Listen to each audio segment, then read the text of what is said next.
Éclairé, je vais commencer par parler de cette ARS-là, ces trois voyous putschistes qui ont pris le pouvoir par les coups d'État qui n'avaient pas de sens. Et dans les constitutions, dans les soi-disant constitutions ou consultations de la classe politique ou de la nation, qui ont mis expressément vraiment souligné en gras que les coups d'État sont interdits. C'est-à-dire qu'eux-mêmes, là, qui sont venus par les coups d'État, ils savent que les coups d'État ne sont pas bons pour notre peuple. Et aujourd'hui, il faut dire à tout ce peuple qui est pris en otage ou qui soutiennent volontairement ou involontairement ces voyous-là que les coups d'État ne sont pas bons pour nos peuples. Et les coups d'État ne vont jamais être bons pour notre peuple. Ceux-là, ils ne pourront rien apporter à leur pays, ils ne pourront rien apporter à l'Afrique, ils ne vont rien apporter. Et on voit aujourd'hui leur incapacité à gérer cette situation-là.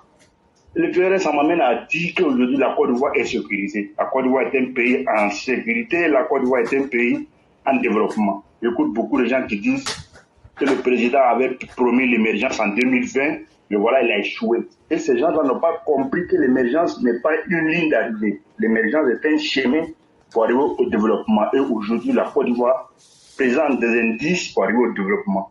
Ce qui me fait penser, en tout cas, vu tout ce qui se passe en Côte d'Ivoire, la Côte d'Ivoire est un pays émergent, bel et bien émergent, et tu pèses ma mot.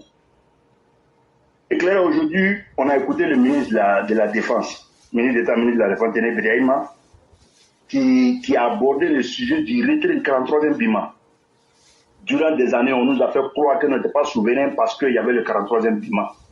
Je vous rappelle que l'Allemagne est un pays développé, un pays souverain, mais aujourd'hui, il y a une base américaine en Allemagne. Il y a une base américaine en Corée. Donc c'est pour vous dire que la présence des militaires étrangers ne peut à rien enlever nos souverainetés. Quand on a vu ces voyous au Burkina, au Mali, au Niger chanter, chasser même les gens. Ça c'est de coopération.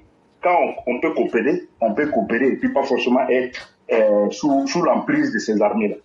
Donc pour vous dire qu'aujourd'hui, on peut relancer des accords, on peut signer des accords, on peut même rompre des partenariats sans forcément faire la guerre. Et aujourd'hui, la Côte d'Ivoire est en train de nous démontrer que le 43e BIMA peut partir ou peut rester, mais que la Côte d'Ivoire est souveraine. Tous ces pays où il y a des bases, qui aujourd'hui là, nous sommes tous souverains.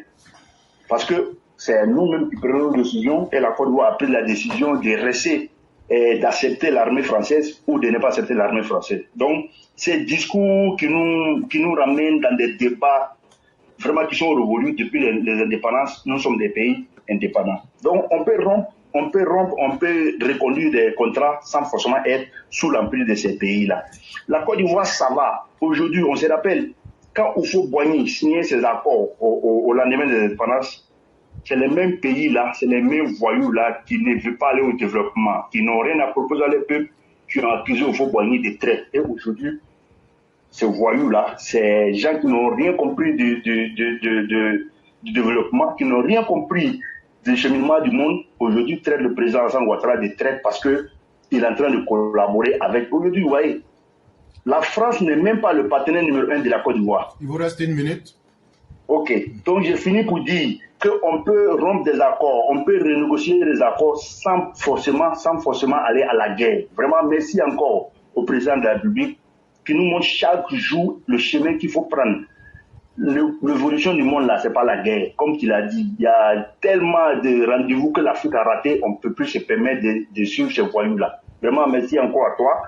Et merci au président de la République pour la vision qu'il nous montre chaque jour, pour la leçon qu'il nous donne. On a encore besoin de lui.